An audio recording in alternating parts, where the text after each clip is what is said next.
pertanyaan tentang sholat berjamaah ataupun yang di luar daripada itu.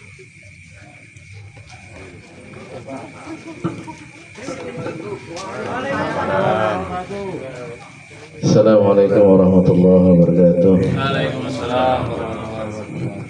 Yang ingin tanyakan Ustaz, yaitu masalah sholat Jumat. Apakah bila sholat Jumat kita ketinggalan masbuk misalnya 1 rakaat dan kita mengikuti sholat, niatnya mengikuti sholat Jumat tapi masbuk 1 rakaat, apakah itu masih bisa mengikuti sholat Jumat atau sholat zuhur? Apabila waktu itu masbuknya itu kan ketinggalan ruku pertama, sujud pertama, artinya kan mengikuti yang kedua, rakaat kedua. Apakah itu masih bisa mengikuti sholat Jumat atau masbuknya mengerjakan sholat zuhur? Itu aja Ustaz yang mau tanyakan. Terima kasih. Jadi menjawablah. Apabila makmum itu ketinggalan 1 rakaat, maksudnya tinggal 1 rakaat sudah sembahyang, datang pas rakaat kedua. Kalau masih belum ketinggalan daripada ruku imam yang kedua, rakaat kedua, itu masih melanjutkan sholat Jumat, bukan masbuk zuhur. Apabila sudah datang ini sudah rakaat kedua, imam sudah ruku rakaat kedua, ini sudah i'tidal, imam bangkit daripada ruku, sami Allahu liman hamidah, kita belum sempat ruku. Nah, maka itu masbuknya kita sholat zuhur.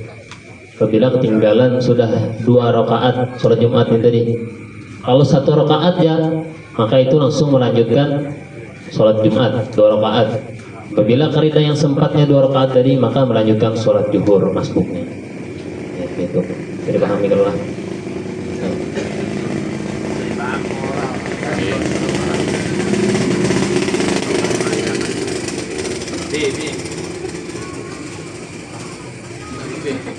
Bantu peragaannya, Bi. Bantu peragaan sini. Ibu Robi. Praktek dulu. Ibu Robi. Dan imam. Oh, jadi imam lah. Asal berdiri aja. Ya betul kah? Gak usah ngeluarin dompet nih. Bilang ya imami. Halo. Rakaat pertama. Rakaat kedua aja. So, rakaat kedua. Ini sholat Jumat lah. Sholat Jumat ini, sholat Jumat. 2 rakaat lah. Sholat Jumat 2 rakaat.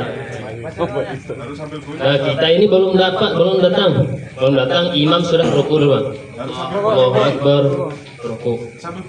Sami Allahu liman hamidah. I'tidal sudah imam kita baru datang. Ada sempat kita umpat bertahan ruku dari imam. Nah, maka masbuknya kita tadi sholat zuhur. Bila sudah di rakaat kedua ini tadi. Niatnya sholat Jumat, rakaatnya rakaat zuhur. Sholli fardhu Jum'ati arba'a rakaatin fardhonillahi ta'ala. Aku sholat Jumat 4 rakaat karena Allah Ta'ala. Jadi nanti setelah salam duduk nih. Tahiyat. Nah, duduk yuk. Ini kan kada dapat rakaat tadi, rakaat kedua. Oke. Lalu salam nih.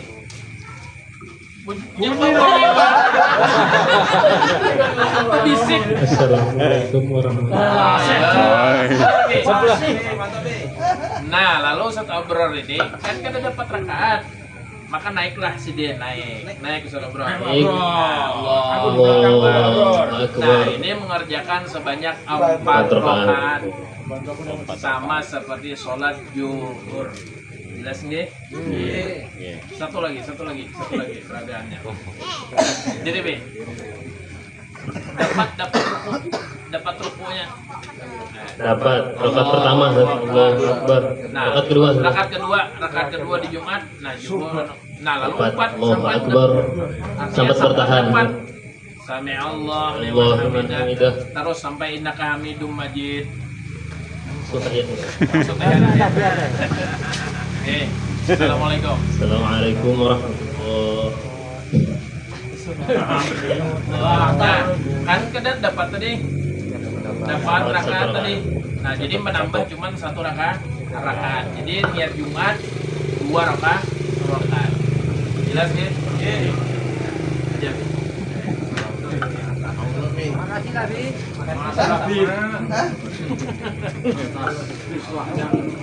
Ada lagi silakan. Malik. Ayo silakan Bang Malik. Dulu mananya. Malik lihat.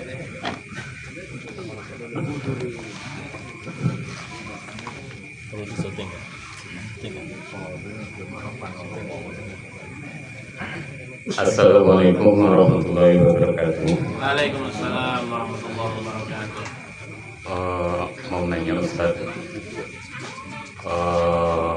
tadi kan Ustadz bilang kan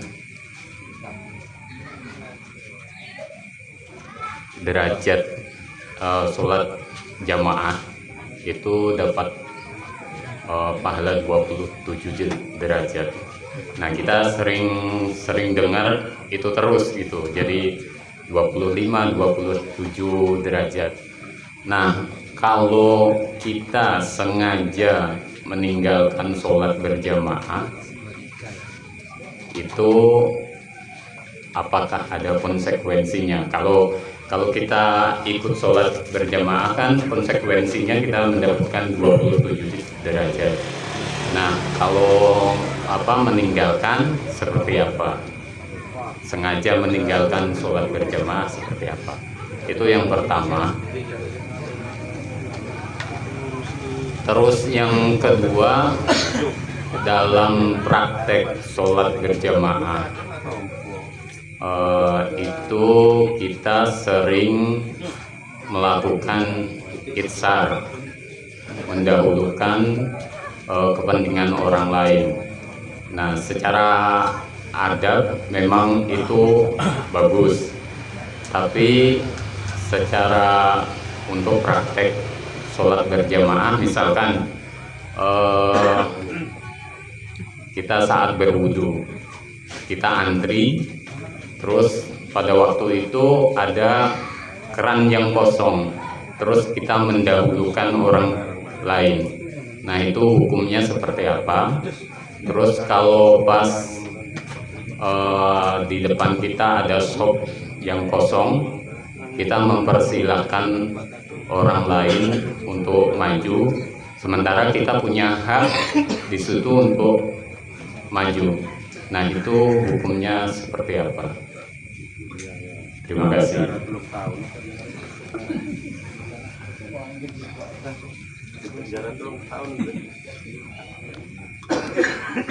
Ada di situ. Satunya mana? Menjawab pertanyaan seri yang pertama tadi, apa konsekuensi daripada meninggalkan sholat berjamaah? Konsekuensinya itu tadi, pahala dapat tetap sholat seorang antri, tapi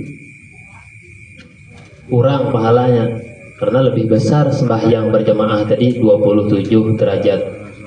Jadi istilah itu nangka ini, ulut suruh Bang Robi ambilkan duit di wadah, ambil duit pisan pian di wadah ulun 200.000. Amun ulun yang mantar ke wadah pian ulun bari 50.000 aja. Nah, jadi istilahnya nangka itu. Nah, itu yang pertama tadi, dapat pahala tapi kurang besar. Kalau yang berjamaah tadi lebih besar 27 derajat itu aja. Terus yang kedua nih. Yang kedua itu itsar, melakukan itsar. Itsar itu mendahulukan orang lain, mempersilahkan orang lain. Contohnya seperti tadi pas antri di keran wudu, mempersilahkan orang lain lebih dulu sama yang soft kosong mempersilakan orang lain terlebih dahulu.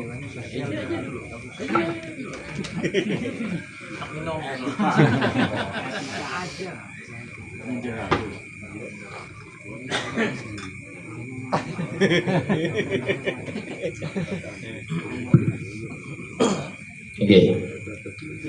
Jadi yang pertama tadi itu apa konsekuensinya bagi seseorang meninggalkan sholat berjamaah? Jadi sebelum kita masuk ke situ kita perlu tahu apa hukum sholat berjamaah. Jadi itu ada dua pendapat, tiga malahan. Ada yang mengatakan fardu ain. Fardu ain itu keparduan yang tertuju kewajiban kepada perorangan. Maka kalau kita mengikuti pendapat itu, maka wajib kita tadi ini berjamaah sembahyang. Jadi ketika kita meninggalkan sholat jamaah itu, maka berdosa besar hukumnya. Jelas nggih? Jelas nggih? Jadi yang pertama, sholat berjamaah itu hukumnya fardu ain. Artinya keparduan untuk masing-masing, sama seperti sholat subuh, zuhur, asar, maghrib, isya, itu fardu ain. Keparduan untuk masing-masing individu kita masing-masing. Bang Muslim 5 waktu wajib, ulun wajib, sotabror wajib, akadif wajib 5 waktu tadi. Kenapa? Karena fardu ain. Begitupun dengan berjamaahnya. Berjamaahnya kalau menurut pendapat yang pertama itu fardu ain. Ini wajib berjamaah kita ini. Maka ketika kita meninggalkan itu berdosa. Ya sih, bila ada dosa berarti ada hukuman ataupun sanksi dari Allah Subhanahu wa taala. Baik, itu yang pertama. Kemudian yang kedua. Yang kedua para ulama mengatakan itu fardu kifayah. Jadi fardu kifayah itu ketika di dalam satu kampung itu sudah ada melaksanakan sholat fardu tadi itu berjamaah, maka yang lain itu sudah gugur kewajibannya. Makanya kita di masjid setiap waktu itu ada berjamaah. Nah, ketika di masjid tadi sudah didirikan sholat berjamaah, maka orang lain yang tidak mengerjakan berjamaahnya lah, bukan sholatnya, namun sholat wajib masing-masing.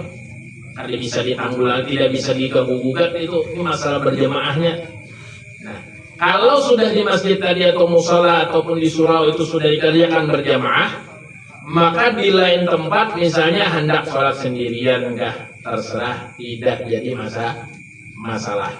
Kenapa? Karena sudah ditanggung oleh satu kelompok yang berjamaah sehingga yang lainnya kewajiban berjamaah gugur. Itu yang dimaksud dengan fardu kifayah. Jelas nggih? Jelas nggih? Itu yang pertama. Kemudian yang kedua. Kata Bang Malik tadi itu bagaimana hukumnya kita mendahulukan orang lain di dalam ibadah? Memang ada kaidah fikih itu al-isaru fil ibadah makruh. Mendahulukan orang lain di dalam ibadah itu hukumnya makruh. Makruh ini artinya dilakukan tidak berdosa. Apa? Dikerjakan tidak berdosa, ditinggalkan berpahala. Itu makruh. Kebalikan daripada sunnah. Ya ada. Kalau sunnah dikerjakan berpahala, ditinggalkan tidak jadi dosa. Kalau makruh tadi itu dikerjakan tidak jadi pahala, dilakukan artinya tidak menjadi ditinggalkan dan mendapatkan pahala. Jadi dalam kaidah fikih itu al-isaru fil ibadah makruh. Mendahulukan orang lain di dalam ibadah itu makruh. Nah, tapi kata para ulama itu di beberapa tempat. Di beberapa tempat. Tapi itu bersangkutan dengan adab. Adab juga. Misal, di contohnya di tempat wudu tadi. Misal di tempat wudu tadi. Ada orang yang lebih tua misalnya, silahkan didahulukan. Ini berkaitan dengan adab, jelas ya? Nah, bisa. Kemudian setelah itu baru kita. Tapi kalau masalah di sop barisan jamaah, jelas ya? Nah, kalau di masalah barisan sop jamaah, itu siapa yang di depannya kosong misalnya, lalu kita di belakangnya, nah, itu yang paling berhak untuk mengisi. Maka itu tidak ada kisah adab lagi, jelas ya? Maka kita wajib berdahulukan apa? Karena kita punya tanggung jawab di situ, punya hak di situ. Sama seperti imam sholat misalnya, kita ini tahu kapasitas diri kita. Ya alhamdulillah, misalnya kita ngaji, kemudian tahu makhraj hurufnya, bacaannya alhamdulillah bagus saja.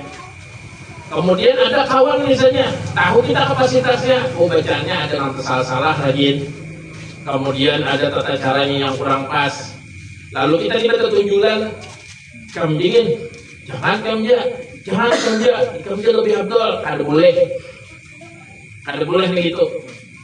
Nah, karena kita tahu kapasitas kita, kemudian mumpuni mumpuni ilmunya, kemudian kita tahu kapasitas kawan tadi ini, maka kita tahu menakarnya. Daripada orang sama sekitar ini ke desa, maka kita wajib maju. Jadi tidak kisah kita ini mendahulukan orang lain atau beradab, tidak. Ilmu dulu didahulukan. Jadi antara ilmu lawan adab ini memang dua hal yang tidak bisa dipisahkan sebenarnya. Memang kalau ditimbang-timbang itu al-adabu fawqal ilmi, ya. Adab itu lebih tinggi daripada ilmu. Betul, adab itu lebih tinggi daripada ilmu. Tapi kalau yang ada lebih ilmu, maka apa? Juga. Maka dengan ilmu itu adab itu muncul. Adab itu akan memunculkan juga ilmu. Jadi dua hal itu yang al-humgurobrol itu tidak bisa dipisahkan. Jadi sangat penting kita belajar adab, dan sangat penting juga kita belajar ilmu. Nah, jadi itu mungkin jawabannya. Lagi sebelum ulun lanjut, lagi cukup. Assalamualaikum warahmatullahi wabarakatuh. Waalaikumsalam.